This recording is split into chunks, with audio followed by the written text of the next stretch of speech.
Hi weavers, welcome to our channel just imagine novels. ఈరోజు మన కథ నా తనువు నీకే అర్పితం.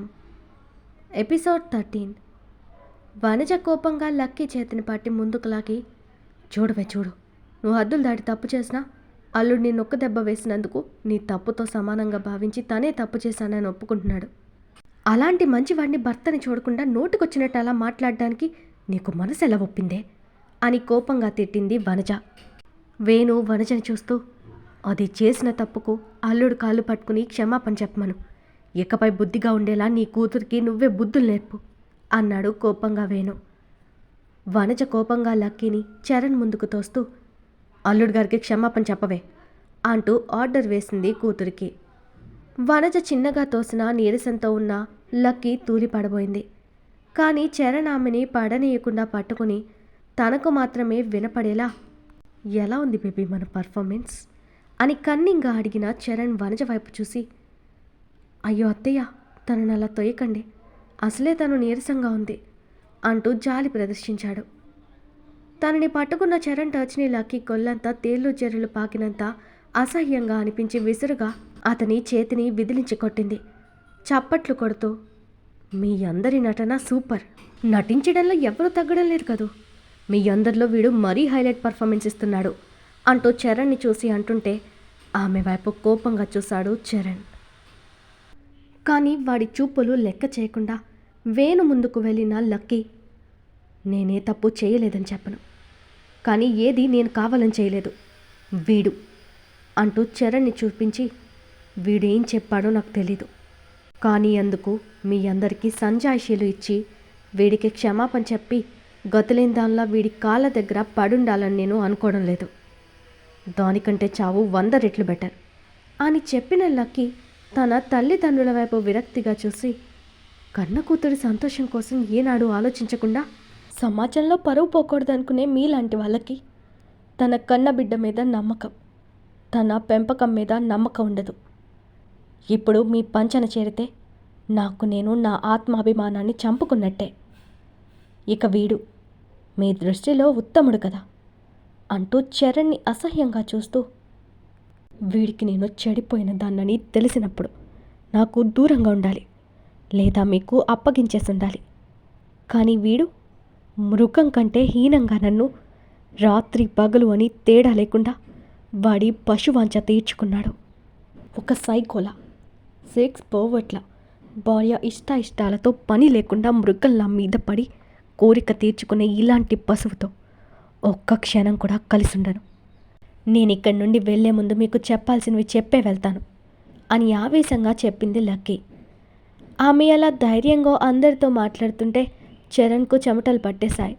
తన భయాన్ని పైకి కనపడనివ్వకుండా కవర్ చేయడానికి, లక్కీ ఏంటా మాటలు, వాళ్ళు మీ అమ్మ నాన్నలు, నన్నంటే అన్నావు కానీ వాళ్ళు నీకు జన్మనిచ్చిన వాళ్ళు, నువ్వు వాళ్ళతో అలా మాట్లాడడం తప్పు అంటూ తనకు దగ్గరగా వెళ్ళి, నువ్వు ఇంకొక్క మాట మాట్లాడినా ఆ రోజు నువ్వు డ్రగ్లో చేసిందంతా మీ వాళ్ళకు చూపిస్తాను అని బెదిరించాడు చరణ్. వేణుకి వనజకి కూతురి మాటలకు తల తీసేసినట్టయి తన వైపు కోపంగా చూశారు. లక్కీ మాత్రం చరణ్ని బెదిరింపులకి భయపడలేదు.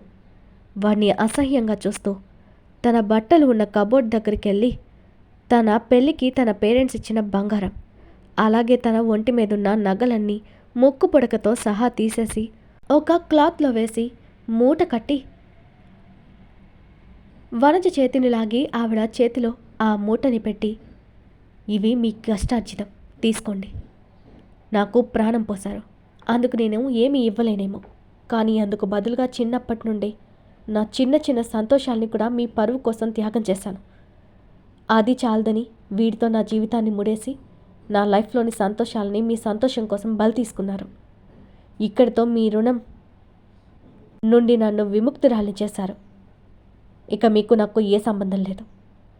ఈ రోజుతో నాకు మీకు ఉన్న బంధం తెగిపోయింది అంటూ వేణు వైపు బాధగా చూసి, నాకు ఊహ తెలిసినప్పటి నుండి ఎదురు చూశాను, నా తండ్రి అందరి తండ్రుల నన్ను కూడా ప్రేమగా దగ్గర తీసుకుంటాడేమో అని, కానీ నా ఆశ ఎప్పటికీ ఆశగానే మిగిల్చారు. ఎంతసేపు కూతుర్ని తలదించుకుని బ్రతకమని చెప్తారు, కానీ ఆ కూతురి ఇష్టాలతో మీకు పని లేదు. తను సంతోషంగా ఉందా లేదా మీ బిడ్డ కన్న తండ్రి ప్రేమ కోసం ఎంతలా పరితపిస్తుందో మీకు అర్థం కాదు. మీ దృష్టిలో కూతురంటే దించుకునే బరువు అని ఏ రోజైతే తెలిసిందో ఆ రోజే మీరు ప్రేమగా దగ్గరకు తీసుకుంటారనే ఆశ కూడా చచ్చిపోయింది. అందుకే మీరు చూపించిన వీడిని పెళ్లి చేసుకుని మీ బరువు దింపాలి అనుకుని మౌనంగా నాకు ఇష్టం లేకపోయినా తాళి కట్టించుకున్నాను అని కన్నీళ్లతో తల్లిదండ్రులను చూసింది లక్కీ.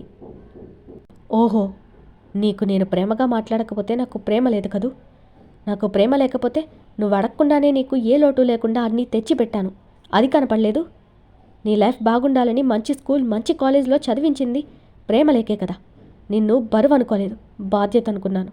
అందుకే మేము లేకపోయినా నువ్వు సంతోషంగా ఏ లోటు లేకుండా ఉండాలని నా కష్టం అంతా దారిపోసి నీకు దేనికి లోటు చేయకుండా పెళ్లి చేసి పంపాను. కానీ నువ్వేం చేశావు? మా పరువు తీసి మా పెంపకానికి మచ్చ తెచ్చావు అని కోపంగా అన్నాడు వేణు. నాకు డబ్బుకు లోటు చేయలేదేమో మీరు, కానీ కావలసిన ప్రేమని ఇవ్వడంలో మీరెప్పుడు ఫెయిల్ అయ్యారు. 20 ఏళ్ళు కనిపెంచిన నా మీద నమ్మకం లేదు, కానీ మధ్యలో వచ్చిన వీడి మీద నమ్మకం కలిగింది కదా నాన్న. మీ పెంపకం మీద కూడా మీకు నమ్మకం లేదా? నా కూతురు తప్పు చేయదు అని ఒక్క క్షణం కూడా ఆలోచన చేయలేకపోయారు కదా వేణుగారు. కన్న కూతురు లేవలేని స్థితిలో కనపడితే మీ కన్న ప్రేమ మీ మనసును కదిలించలేదు కదా వనజగారు. కనీసం ఏమైందో అని నన్నొక్కసారైనా అడగాలనిపించలేదు. ఏం జరిగింది, ఎందుకు నాకు ఈ పరిస్థితి వచ్చిందని ఒక్క క్షణం మీరు నా గురించి ఆలోచించుంటే నా పేరెంట్స్ అని గర్వంగా చెప్పేదాన్ని. ఇప్పుడు ఇంత జరిగాక కూడా మీ మాటకి తల వంచేదాన్ని. కానీ ఇప్పుడు మీరు నా దృష్టిలో పరాయి వాళ్ళగా మిగిలి ఒప్పుకుంటున్నా అంటూ లక్కీ వనజ వైపు కన్నీళ్లతో చూస్తూ, నువ్వు కూడా ఆడదానివిగా, నీకు కూడా కనపడలేదా నా బాధ? నీ భర్తకు విధేయురాల్ని అనిపించుకోవడానికి ఆయన ఏం చెప్తే అది పాటించి ఆదర్శ ఇల్లాలు అనిపించుకున్నావు. కానీ నేను కూడా ఓ ఆడపిల్లనని నా మనసేంటని తెలుసుకోలేకపోయావు. కన్న తల్లిగా కాదు, సాటి ఆడదానిగా నాకేం జరిగిందని తెలుసుకోలేదు. పెళ్ళై నెల రోజులకే నేను ఇలా అయిపోయానంటే ఎందుకు, ఏం జరుగుంటుందో అని ఆలోచించలేకపోయావు కదా నువ్వు. మీరు నా జీవితాన్ని ఉద్ధరించే గొప్ప తల్లిదండ్రులు అంటూ వాళ్ళని చిత్కారంగా చూసిన లక్కీ, నన్ను కని పెంచి పెళ్లి చేసి మీరు పెట్టిన పెట్టుబడి కింద నా సంతోషాలని ఇష్టాల్ని లాగేసుకున్నారు. ఇకపై మీకు నాకు ఏ సంబంధమూ లేదు. ఈ క్షణం నుండి మీ కూతురు చచ్చిపోయింది మిస్టర్ అండ్ మిసెస్ వేణుకుమార్ గారు, వెళ్ళిపోండి నా కళ్ళ ముందు నుండి అంటూ భరించలేని ఆవేదనని పంటు బిగువన అణుచుకుంటూ బయటకెళ్ళమని చేయి చూపించింది లక్కీ. కూతురి మాటలకి వేణుకి కోపం వచ్చింది.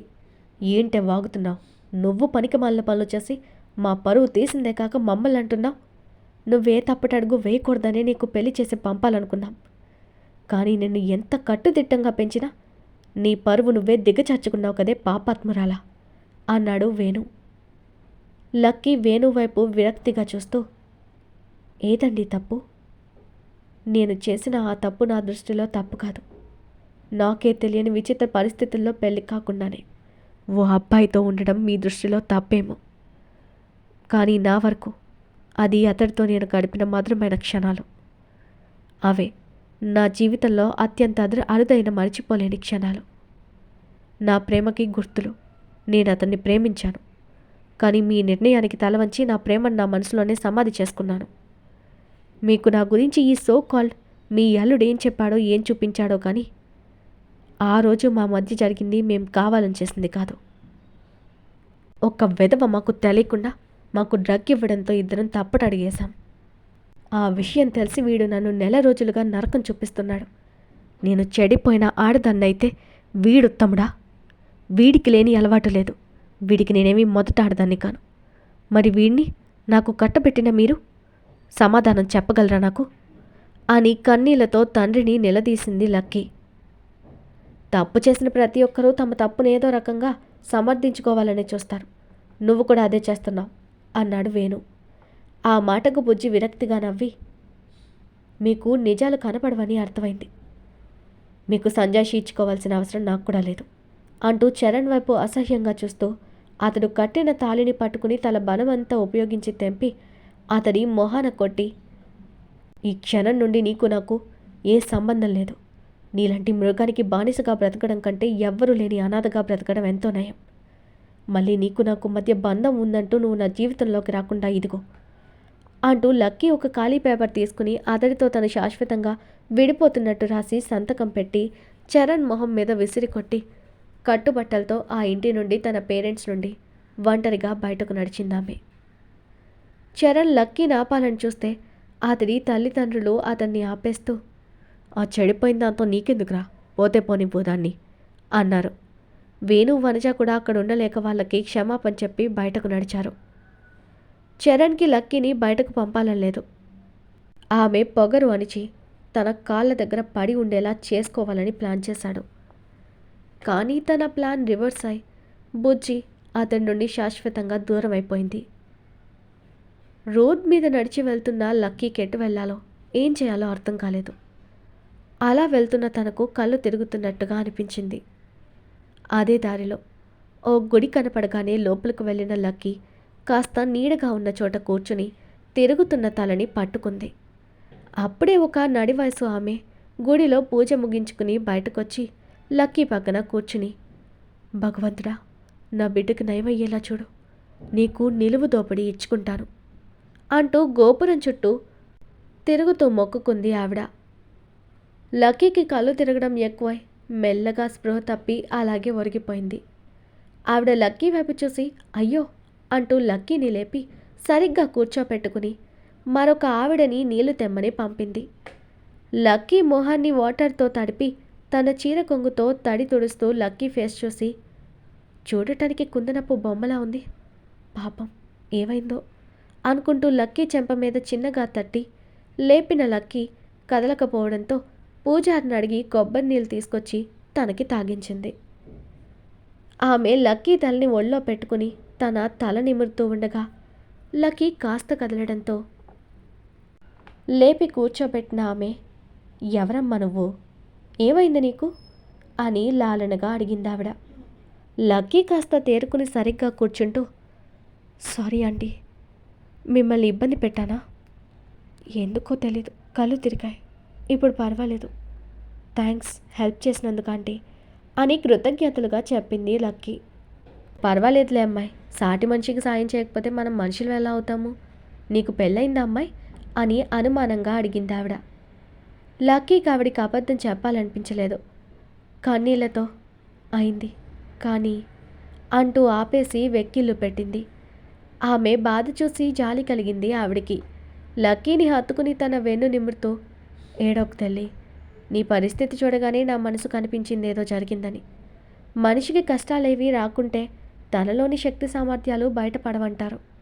ఏది జరిగినా అంతా మన మంచికే అనుకుని ముందుకు సాగాలి అంటూ లక్కీని ఓదారుస్తూ, ఏం జరిగింది టూకీగా ఆమె ద్వారా తెలుసుకున్న ఆవిడ, నాతో రా తల్లి అంటూ లక్కీని తీసుకెళ్ళి ఒక ఉమెన్స్ హాస్టల్లో చేర్పించి తను ఉండడానికి ఫీజంతా ఆవిడే కట్టింది. లక్కీ, నీకు నీ చదువుకు తగ్గ జాబ్ వచ్చేదాకా ఈ హాస్టల్లోనే ఉండు, నిన్ను ఫీజు గురించి అడగరు, నీకు జాబ్ వచ్చాక మనీ కడదు, సరేనా అంటూ ఆమె చేతిలోని కొంత క్యాష్ పెట్టి, నీ ఆరోగ్యం జాగ్రత్త అంది ఆవిడ. ఆవిడ ఎందుకు అలా అందో అర్థం కాలేదు. అయోమయంగా చూస్తున్న లక్కీని చూసి ఆవిడ నవ్వి, నీకు తెలియడం లేదు కానీ నీ కడుపులో నీ బిడ్డ ఊపిరి పోసుకుంది, జాగ్రత్తగా కాపాడుకో అన్నది ఆవిడ. లక్కీకి ఆ క్షణం ఆనందపడాలో లేక తనకే గతి లేక బ్రతుకుతున్న తన ఒంటరి బ్రతుకుకు తోడుగా వస్తున్నందుకు సంతోషపడాలో తెలియలేదు. మెల్లగా తన పొట్ట మీద చేయి వేసుకున్న లక్కీకి మనసులో మరో ఆలోచన కలిగింది. మా పెళ్ళి జరిగి నెల రోజులే అయింది, మరి నాకు ప్రెగ్నెన్సీ అంటే అని ఆగిపోగానే రాజ్ గుర్తొచ్చాడు. అంటే ఈ బిడ్డ నా రాజ్ బేబీనా, నా ప్రేమకి ప్రతిరూపం అనుకోగానే ఆనందంతో ఉక్కిరి బిక్కిరి అయిపోయి ఒక్కసారిగా బరస్ట్ అయిపోయింది లక్కీ. ఆమె నోటికి చెయ్యడ్డు పెట్టుకుని ఆనందంతో కన్నీళ్లు పెడుతూ ఆవిడ పాదాల్ని తాకి నమస్కరించి, అమ్మా, మీరెవరో కానీ బ్రతుకు మీద ఆశ లేని నాకిప్పుడు బ్రతుకు మీద తీపిని కలిగించారు. నాకింత సహాయం చేసిన మీకెలా కృతజ్ఞతలు చెప్పాలో తెలియడం లేదు. మీలాంటి మీ వాళ్ళని చూసినప్పుడే ఈ భూమి మీద మంచితనం, మానవత్వం ఇంకా ఉందని నమ్మకం కలుగుతుందమ్మా. మీ రుణం ఎప్పటికీ తీర్చుకోలేను అంటూ కన్నీళ్లతో కృతజ్ఞత తెలిపింది లక్కీ.